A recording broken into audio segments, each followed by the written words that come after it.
안녕하세요, 교도입니다. 나의 두 번째 교과서 과학 시즌2에서는 과학자들과 함께 마치 어둠 속에서 최초의 불이 켜진 것처럼 과학의 중요한 순간들을 살펴보고 있는데요. 이 과학이라는 게 인류 역사에서 생겨난 지 한 400년 정도밖에 안 됐습니다. 1500년대만 해도 천문학은 점성술 취급을 받았거든요. 그때는 행성이 움직이는 게 천사들이 밀고 다녀서 그렇다 생각할 정도였습니다. 이런 세상에서 도대체 과학이 어떻게 싹튼 걸까요? 오늘은 그 이야기를 해보겠습니다.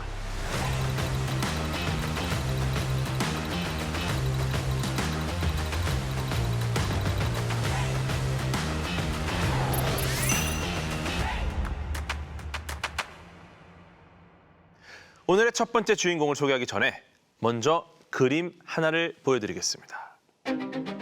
보고 계신 이 그림은 단테의 신곡에 나오는 지옥을 그린 건데요.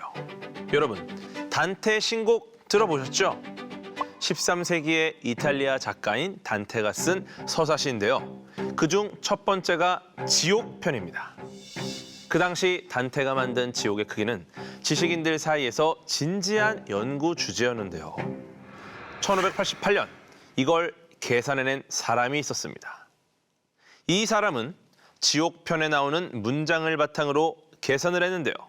그 결과 악마 루시퍼의 키는 약 1200m, 지옥의 부피는 지구의 약 12분의 1이라는 것을 밝혀냅니다. 그때까지 종교적이고 추상적인 공간으로 인식되던 지옥을 수학으로 묘사한 거예요. 그 덕분에 이 사람은 20대 상류 사회로 진출합니다. 당시 이탈리아 피렌체에서 가장 영향력이 높았던 메디치 가문에서 대학 졸업도 안 했던 이 사람을 피사 대학의 수학 교수로 스카우트했거든요. 지옥의 크기를 알아낸 이 사람, 과연 누구였을까요? 바로 오늘의 첫 번째 주인공 갈릴레오 갈릴레이입니다.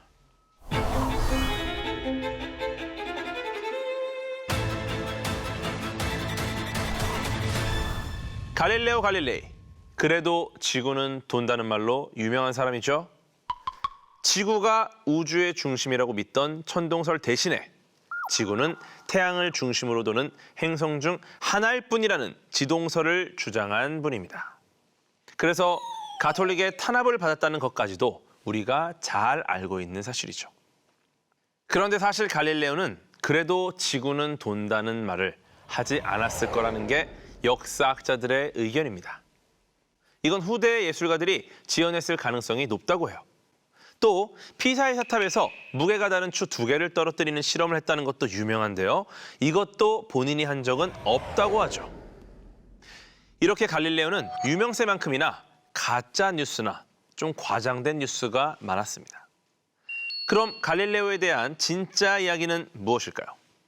그에 대해 좀 더 자세히 알아보겠습니다. 갈릴레오는 1564년 이탈리아 피사에서 태어났습니다. 이름이 똑같은 게 2번 반복되는 느낌이죠. 네, 외울 때는 5-2로 외우시면 됩니다. 5-2 갈릴레오 갈릴레이, 갈릴레오 갈릴레이. 아시겠죠? 갈릴레오는 몰락한 귀족 가문의 장남이었어요. 역시나 어릴 때부터 머리가 좋았습니다. 수학을 잘했어요. 하지만 집안이 넉넉하지 않다 보니까 아버지는 아들이 의사가 돼서 명의였던 조상님처럼 부와 명예를 갖길 바랬습니다. 그래서 아들을 의대에 보냅니다. 당시 수학자의 연봉이 의사의 30분의 1밖에 안 됐거든요. 야, 이게 의대 열풍이 무려 400년 전에도 있었던 거예요. 예, 그런데 갈릴레오는 의사가 될 생각이 별로 없었습니다. 계속 수학에만 관심을 가지니까 아버지가 학비를 끊어버립니다. 대단하신 분이에요. 그래서 갈릴레오는 돈을 벌려고 귀족 자제들에게 수학 과외를 해줬는데요. 귀족들 사이에서도 일타 선생님으로 이름이 알려져서 귀도발도 델 몬테라는 귀족의 눈에 듭니다. 갈릴레오가 지옥의 크기를 계산한 후 학사 학위도 없는데 교수가 됐잖아요. 이것도 델 몬테의 덕분이라고 알려져 있습니다. 아무튼 그때 갈릴레오의 나이 불과 25살이었습니다. 피사대의 수학 교수로 있던 갈릴레오는 아리스토텔레스가 주장했던 진리에 2000년 만에 도전장을 내밉니다. 갈릴레오는 기존 체제에 그렇게 수능적인 사람이 아니었거든요. 당시에는 사람들이 무거운 물체는 더 빨리 떨어지고 가벼운 물체는 천천히 떨어진다고 생각했습니다. 아리스토텔레스가 그렇게 주장했거든요. 뭐 근거는 딱히 없었습니다. 하지만 그냥 막연하게 생각해봐도 그렇잖아요. 그때는 머리로 생각만 하는 게 당연한 시대였거든요. 실험이나 구체적인 증거가 중요한 때가 아니었는데 갈릴레오는 달랐습니다. 집에서 직접 실험해봤는데요. 그 결과 무거운 공이든 가벼운 공이든 똑같은 속도로 점점 빨라지면서 떨어진다. 이런 결론이 나왔습니다. 아리스토텔레스의 주장이랑 달랐던 거죠. 갈릴레오는 사고 실험을 통해 논리적으로도 반박을 했는데요. 무거운 물체와 가벼운 물체를 줄로 묶었습니다. 그러면 어떻습니까? 하나의 더 무거운 물체가 될 텐데요. 아리스토텔레스의 주장에 따르면 가벼운 물체는 천천히, 무거운 물체는 빨리 떨어지려고 하니까 둘을 묶으면 어떻습니까? 속도가 그 사이 어딘가 정도 되겠죠. 그런데 둘을 묶었으니까 더 무거운 물체는 사실은 더 빨리 떨어져야 합니다. 이미 논리적으로도 모순인 것이죠. 갈릴레오의 실험은 나중에 뉴턴한테도 영향을 끼친 엄청난 발견이었는데요. 그 당시에는 감히 아리스토텔레스를 반박했다고 해서 갈릴레오의 평판이 급격히 나빠졌습니다. 교수 재임용이 되는데도 실패했어요. 살 길을 모색하던 갈릴레오는 친분이 있던 귀족들 도움을 받아서 자기가 가고 싶던 파도바 대학의 수학 교수가 되는데요. 갈릴레오는 여기 있던 18년 동안 인생에서 가장 빛나는 성취를 내놓습니다. 바로 지동설, 즉 태양 중심설에 대한 근거를 발견한 것이죠. 그런데 여기에 큰 도움을 준 사람이 있었습니다. 바로 오늘의 두 번째 주인공입니다. 신이 우주를 움직인다고 믿었던 시절, 우주가 사실은 수학으로 움직인다는 걸 최초로 증명한 사람. 이과생들은 다 아는 케플러 법칙을 만든 사람. 바로 요하네스 케플러입니다.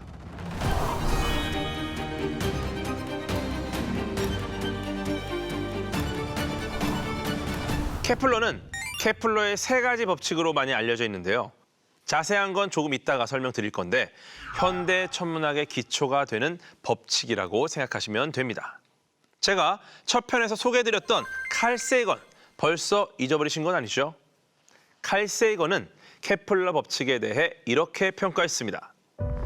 우주 탐사선이 광대한 우주를 가로질러 외계로 달려갈 때 사람이고 기계고 가릴 것 없이 확고부동한 이정표가 하나 있다. 그것은 케플러가 밝혀낸 행성 운동에 관한 세 가지 법칙이다. 그러니까 케플러는 우주의 이정표를 만든 사람이라는 거예요. 그런데 우리가 갈릴레오만큼 잘 알지는 못하죠.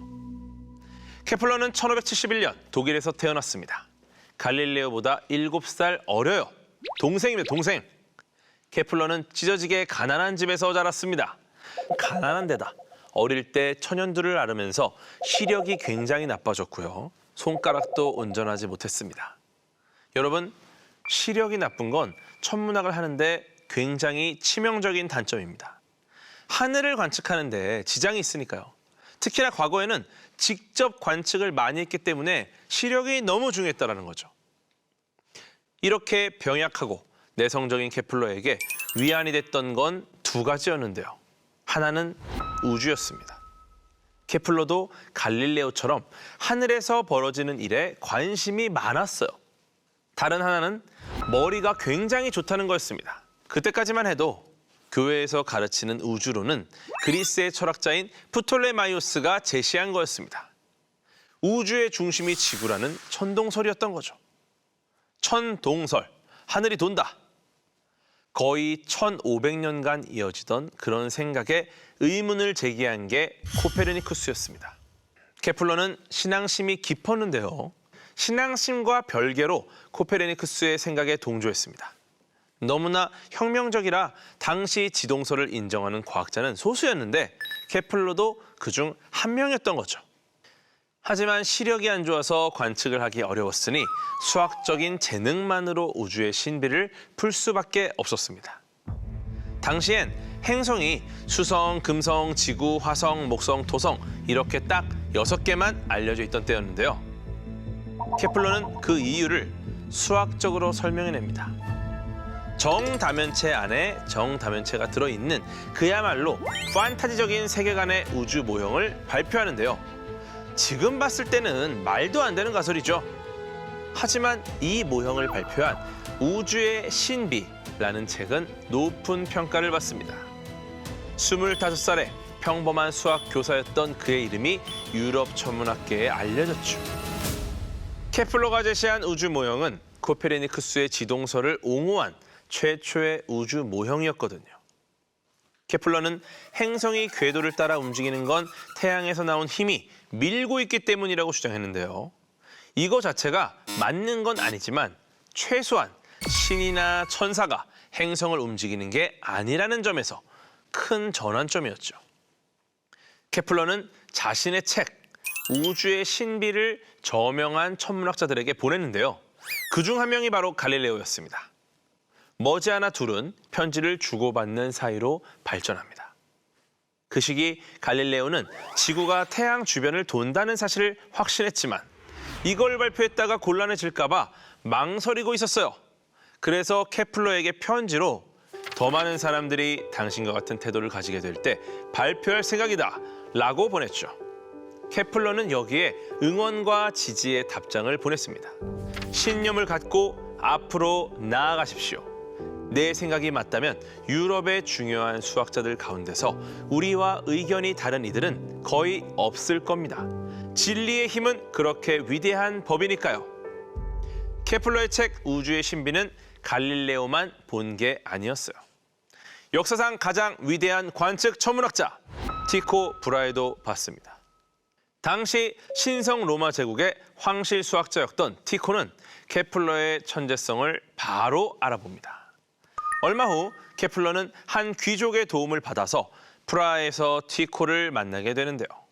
그렇게 29살이었던 케플러가 53살이었던 티코의 제자가 돼서 같이 일을 하게 됩니다. 케플러에게 이건 엄청난 기회였습니다. 케플러는 시력이 나빴지만 티코는 시력이 굉장히 좋았거든요. 5.0 정도 된다는 소문이 있어요. 5.0? 이게 말이 되나? 뭐 하여간 눈이 엄청나게 좋았다라는 겁니다. 티코는 망원경이 발명되기 무려 35년 전부터 맨눈으로 하늘을 관측한 결과를 발표해서 이름을 날렸습니다. 1000개가 넘는 행성을 관측한 방대한 데이터를 갖고 있었고 수치도 매우 정확한 편이었습니다. 다만 티코에겐 데이터를 요리할 수학적인 능력이 부족했는데 케플러가 거기에 딱이었던 거죠. 최고의 관측 천문학자와 최고의 수학자의 만남. 가슴이 웅장해지죠? 일이 일사천리로 풀릴 것 같지만 사실 이 둘의 관계는 썩 좋지 않았습니다. 티코 입장에선 케플러가 생판남이었거든요. 티코는 케플러를 경계해서 자신이 평생 관측해서 모은 데이터를 주기가 싫었던 거예요. 그래서 아주 찔끔찔끔 자료를 줍니다. 여러모로 둘은 절대 우호적인 사이는 아니었는데요. 마치 운명의 장난처럼 둘이 같이 일한 지 1년 반 만에 티코가 사망하게 됩니다. 방광염이 악화된 건데요. 죽는 순간에는 정신이 굉장히 맑았던 것 같습니다. 자신의 관측 데이터를 전부 케플러에게 넘긴다는 유언을 남겼거든요. 오히려 티코의 죽음이 케플러에게 행운이 돼버렸죠. 자, 다시 갈릴레오로 돌아가 보겠습니다. 티코가 물려준 관측 자료로 날개를 단 케플러처럼 갈릴레오도 파도바 대학에서 수학 교수로 임용된 후로 승승장구하는데요. 여기서 중요한 전환점을 맞게 됩니다. 바로 망원경을 만든 거죠. 근데 여기서 오해하시면 안 되는 게 갈릴레오가 최초로 망원경을 발명한 건 아닙니다. 망원경은 네덜란드에서 최초로 만들어졌어요. 갈릴레오가 한 건 이탈리아에 도착한 망원경을 보고 이것 좀 개선할 수 있겠는데? 해서 훨씬 더 배율이 높은 망원경을 제작한 겁니다. 갈릴레오는 이 망원경을 가지고 연구만 하진 않았습니다. 갈릴레오는 케플러랑 달리 사회생활을 잘하고 성공지향적인 사람이었거든요. 그래서 베네치아의 지역 유지들을 모시고 종탑에 올라갑니다. 거기서 망원경으로 해안가를 보여주면서 시연을 한 거죠. 이걸 쓰면 적들을 멀리서도 크게 볼 수 있습니다 하면서 홍보를 한 거예요. 그리고 갈릴레오는 베네치아 총독에게 망원경을 선물로 줬는데요. 그 대가로 파도바 대학의 종신 교수직을 제안받았습니다. 급여도 2배로 올랐죠. 그 후 갈릴레오는 훨씬 더 배율이 높은 망원경을 만드는 데 성공했는데요. 갈릴레오가 대단한 점은 지상이나 해상을 관찰하던 망원경으로 하늘을 올려다 봤다는 겁니다. 바로 1609년이었죠. 이렇게 오늘날까지 갈릴레오를 유명하게 만든 위대한 업적이 이제부터 시작되는 거예요. 망원경이 갈릴레오에게 태양 중심설에 대한 결정적인 증거들을 가져다 줬거든요. 어느 날 망원경으로 목성을 관측하던 갈릴레오는 목성 근처에서 별들이 나타났다 사라졌다 하는 걸 보게 됩니다. 왜 보였다 말았다 할까요? 갈릴레오는 이 별들이 목성 주위를 돌기 때문에 목성에 가려서 그런다는 사실을 알게 됩니다. 목성을 중심으로 도는 위성을 발견한 거죠. 이건 어마어마한 발견이었습니다. 왜냐? 지구 중심설은 모든 천체가 오직 지구 주위만을 공전한다고 주장했는데 목성의 위성들은 지구가 아닌 목성을 중심으로 돈 거예요. 그전까지 이론적으로만 알려져 있던 태양 중심설의 모형이 실제로 하늘에 존재하고 있다는 걸 보여준 거죠. 사회생활의 천재였던 갈릴레오는 이 4개의 위성에 자신을 후원했던 명문가 메디치 가문의 이름을 붙여서 메디치의 별이라고 불렀습니다. 그리고 이 발견은 시데리우스 눈치우스라는 책으로 발표를 했는데요. 그 책에도 메디치 가문에 대한 헌사를 쏟아붓습니다. 눈치껏 쏟아부은 거예요. 그 덕분에 갈릴레오는 메디치 가문의 궁정 수학자이자 자연 철학자가 되면서 커리어 하이를 찍습니다. 당시엔 수학자보다 자연 철학자의 지위가 더 높았거든요. 근데 당시 메디치 가문이 예측 못했던 게 있습니다. 바로 지금은 그 위성을 아무도 메디치의 별이라고 부르지 않고 갈릴레오 위성이라고 부른다는 겁니다. 다들 아시죠? 이오 유로파 가니메데 칼리스토. 네, 이 정도는 알고 있어야 됩니다. 기본 소양이에요. 갈릴레오는 지구 중심설에 반박할 결정타를 발견했는데요.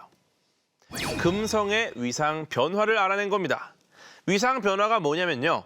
쉽게 말하면 지구에서 봤을 때 달의 모습이 초승달에서 보름달로 계속 변하는 거라고 생각하시면 됩니다. 만약에 태양과 금성이 지구를 중심으로 돌고 있다면요.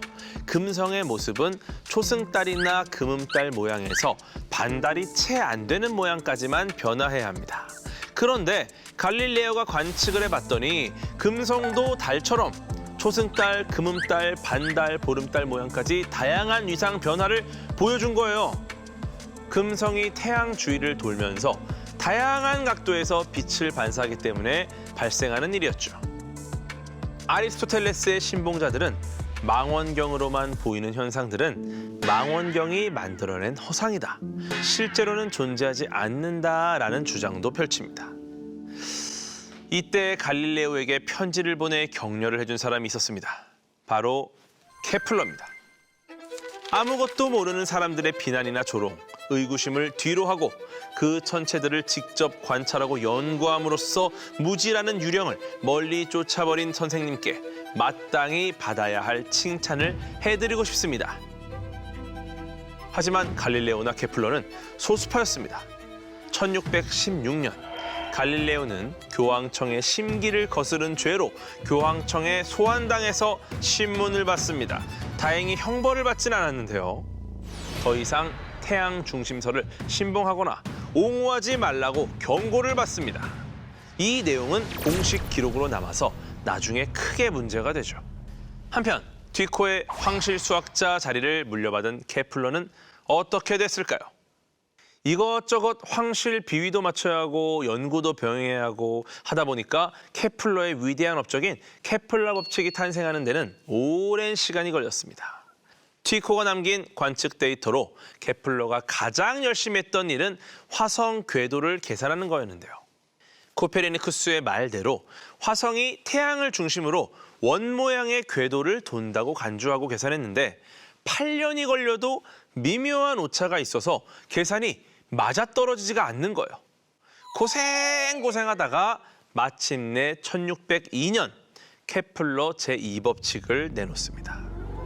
케플러 2법칙은 태양과 행성을 잇는 직선이 같은 시간 동안에 같은 넓이를 휩쓸고 지나간다는 건데요. 행성이 태양에 가까우면 속도가 빨라지고요. 태양에서 멀어지면 느려지지만 같은 시간 동안 만들어내는 면적은 항상 같다. 이런 겁니다. 이렇게 태양과 행성 사이의 거리가 일정하지 않다는 건 행성의 궤도 모양이 원이 아니라 타원형이라는 증거였습니다. 여기서 바로 케플러 제1법칙이 탄생합니다. 모든 행성의 궤도는 태양을 하나의 초점에 두는 타원 궤도다. 제3법칙은 조화의 법칙으로 행성의 공전 주기의 제곱은 행성과 태양 사이 평균 거리의 세제곱에 비례한다는 법칙입니다. 무슨 말인지 모르겠죠? 네, 쉽게 말하면 태양에서 멀리 떨어진 행성일수록 더 천천히 움직인다는 뜻이에요. 예를 들어 한 행성이 태양을 한 바퀴 도는 시간이 8이라면 타원의 가장 긴 반지름은 4라는 것을 알 수 있다는 거죠. 이 법칙에 따라서 태양에서 가장 가까운 수성은 공전 주기가 88일, 금성은 225일, 지구는 365일, 화성은 687일입니다. 케플러가 세상을 떠나고 한참 뒤에 발견된 천왕성, 해왕성도 조화의 법칙을 완벽하게 따르고 있죠. 이제 칼 세이건이 케플러 법칙을 왜 우주의 이정표라고 했는지 이해가 되시죠? 이렇게 17년 만에 케플러 법칙 3개가 모두 완성됐는데요. 케플러의 법칙이 중요한 이유는 태양으로 인해 행성의 운동이 결정된다는 걸 수학적으로 뒷받침하는 근거를 제시했다는 겁니다. 즉, 태양 중심설의 수학적 근거인 거죠. 이렇게 위대한 업적을 남겼지만 케플러의 삶은 늘 녹록치 않았습니다. 이사도 자주 다니고 생계도 힘들었는데 그중에서 가장 케플러를 고통스럽게 한 건 1615년에 어머니가 마녀로 고발당한 일입니다. 케플러의 어머니는 약초 민간 요법을 신봉했는데요. 당시에는 특별한 일이 아니었지만 이것 때문에 마녀로 몰린 거예요. 그때는 마녀라는 이유로 화형을 당하는 사람이 많았던 시대였으니까 케플러가 얼마나 마음고생을 했겠습니까? 몇 년간 법정에서 어머니를 변론하느라 갖은 애를 썼습니다. 다행히 어머니는 마녀의 누명을 벗었지만 고된 감옥살이로 출소 후 반년 만에 세상을 떠납니다. 그런 어려운 시간 속에서도 케플러는 연구를 손에서 놓지 않았어요. 1624년 필생의 역작인 루돌프 행성 운행표, 줄여서 루돌프표를 완성합니다. 루돌프는 케플러가 모시던 신성 로마 제국의 황제였습니다. 당시 대중은 행성의 위치를 더 정확하게 알고 싶어 했는데요. 행성의 위치가 정확할수록 점성술의 예언력이 높아진다고 믿었거든요. 케플러가 완성한 루돌프표는 코페르니쿠스가 만든 운행표보다 30배나 더 정확했습니다. 그래서 항해사나 지도 제작자들에게 100년 이상 필수적인 자료로 쓰였습니다. 이렇게 인정받았지만 케플러는 말년도 불운했습니다. 황실의 수학자로 일할 때 재정난 때문에 급여가 자주 밀렸거든요. 궁핍했던 케플러는 못 받은 급여를 받으려고 길을 나섰는데요. 늙은 말을 끌고 추운 날 먼 길을 가다가 병에 걸렸고 58에 세상을 떠나고 맙니다. 심지어 그의 무덤도 30년 전쟁 중에 훼손되어 완전히 사라졌습니다. 다만 그가 직접 쓴 묘비문만 남아서 전해지고 있어요. 어제는 하늘을 재더니 오늘 나는 어둠을 재고 있다. 나는 뜻을 하늘로 뻗쳤었지만 육신은 땅에 남는구나. 사실 업적으로 보면 케플러는 갈릴레오 못지않게 천문학계의 한 획을 그은 사람인데요. 근데 왜 갈릴레오에 비해 유명하지 않은 걸까요? 여기에는 여러 가지 이유가 있는데요. 우선 케플러 법칙은 수학이잖아요. 수학. 눈에 보이지 않은 근거를 댄 겁니다. 반면 갈릴레오는 목성, 금성, 태양, 달로부터 눈에 보이는 관측적 증거들을 제시했죠.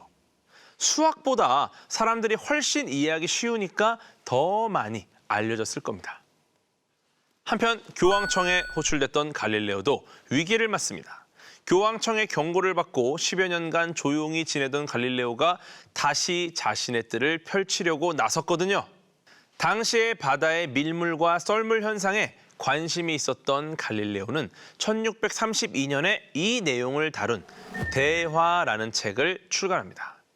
이 책은 출간 직후부터 엄청난 인기를 끌었습니다. 출판된 지 몇 달 만에 교황청이 금소로 지정했는데도 책 가격이 12배까지 폭등했을 정도였죠. 대화는 연극 형식입니다. 2명의 철학자와 1명의 지적인 시민이 등장해서 태양 중심설과 지구 중심설에 대해 4일간 토론하는 책입니다. 태양 중심설을 옹호하는 철학자는 살비아티, 지구 중심설을 옹호하는 철학자는 심플리치오, 그리고 그 둘을 중재하는 시민은 사그레도였죠. 갈릴레오는 이 책으로 결국 종교 재판까지 받게 됩니다. 여기에는 교황의 분노와 배신감이 숨어 있었는데요. 그럼 대체 대화라는 책에 어떤 내용이 있었길래 교황이 커다란 배신감을 느꼈던 걸까요? 어떤 토론이 진행됐는지 살짝 보여드릴게요. 먼저 살비아티가 이렇게 말합니다. 만약 지구가 움직이지 않으면 바닷물의 밀물과 썰물은 저절로 일어날 수가 없다네. 그릇에 담긴 물로 생각해보면 물의 움직임은 물을 담고 있는 그릇이 움직이지 않는 한 불가능한 것과 마찬가지라네. 여기에 심플리치오는 이렇게 답하죠. 지구의 움직임 때문에 조수가 생긴다는 것은 엉터리 같네. 이것은 기적이라네. 그릇을 움직이지 말고 다른 방법을 써서 설명해주게. 바닷물을 담고 있는 지구라는 그릇은 움직이지 않고 있으니까. 사그레도는 둘을 지켜보며 이렇게 이야기합니다. 심플리치오, 이것을 자네가 제시한 터무니없는 의견과 같은 것으로 분류하려 하지 말게. 기적이란 말은 함부로 쓰면 안 돼. 자연의 범위에서 모든 주장들을 다 검토하고 난 다음에야 기적을 찾아야 하네. 여러분, 뭔가 눈치채었을까요? 목소리만 들어도 눈치가 좀 채지죠? 살비아티는 갈릴레오를 대변하는 캐릭터였습니다. 그리고 중재자인 사그레도는 사실 중립이 아니라 살비아티 쪽으로 기울어 있어요. 제일 큰 문제는 태양 중심설을 반대하는 심플리치오였습니다. 이름이 이미 심플, 단순한 사람, 뇌 구조가 좀 심플한 거야, 심플리치오. 이런 뜻인데요. 어리석은 모습으로 나오는 심플리치오가 교황인 우르바노 8세를 모델로 만들어졌다는 소문이 돌면서 교황이 뚜껑이 열린 겁니다. 사실 대화에 나오는 내용은 틀린 부분이 있습니다. 밀물과 썰물은 지구와 달 사이의 중력 때문에 생긴 현상이죠. 자, 그럼 종교 재판에 끌려간 갈릴레오는 어땠을까요? 우리의 기대와 달리 과학적인 신념을 지키기 위해 거세게 저항하는 그런 모습은 아니었습니다. 고문하겠다고 위협하는 신문관 앞에서 무릎 꿇고 선서를 하죠. 태양이 우주의 중심이라는 거짓 의견을 완전히 버리겠습니다. 앞으로는 이단의 의혹을 받을 수 있는 그 어떤 것도 말이나 글로 주장하지 않겠습니다. 그럼에도 갈릴레오는 16년 전 자신이 교황청에 맹세한 서약을 어겼다는 죄로 유죄를 선고받습니다. 그나마 다행인 건 그래도 갈릴레오라서 사형 대신 평생 집에 갇혀 지내는 종신가택연금이 내려진 거죠. 그때 갈릴레오의 나이가 70세였는데요. 갈릴레오보다 어렸던 케플러는 이미 세상을 떠난 뒤였죠. 이쯤에서 한번 상상을 해보겠습니다. 과연 갈릴레오는 코페르니쿠스의 아이디어를 함께 지지했던 케플러가 세상을 떠난 걸 슬퍼했을까요? 어쩌면 아니었을지도 모릅니다. 갈릴레오는 케플러랑 성격이 많이 달랐어요. 콧대도 높고 세속적인 성공을 추구했고 정치적인 감각이 발달했죠. 그는 케플러랑 약 20년간 편지를 교류했지만 케플러만큼 적극적이진 않았습니다. 갈릴레오는 목성과 금성의 관측 결과를 발표한 책을 출간할 때 케플러에게 여러 번 자문을 구했는데요. 케플러는 그때마다 아낌없는 조언을 해줬습니다. 갈릴레오가 비난을 받을 때마다 앞에 나서서 그의 편을 들어주기도 했죠. 하지만 갈릴레오는 케플러에게 고맙다는 말을 한마디도 하지 않았습니다. 갈릴레오는 케플러에게 왜 미적지근한 반응을 보였을까요? 여러 가지 이유가 추측되는데요. 갈릴레오는 케플러를 동등한 위치로 생각하지 않았을 가능성이 높다고 합니다. 케플러가 나이도 어리고 직업적인 신분도 낮았으니까요. 또 다른 추측도 있는데요. 갈릴레오가 교황청의 감시를 받고 있었기 때문에 공개적으로 케플러랑 연대하는 것에 조심스러워했다는 이야기도 있습니다. 종교가 절대적인 권력을 갖던 시절, 감히 종교에 반대되는 질문을 하고 답을 찾아냈던 두 사람. 갈릴레오와 케플러 덕분에 하늘은 더 이상 신의 영역이 아닌 과학의 영역이 되었습니다.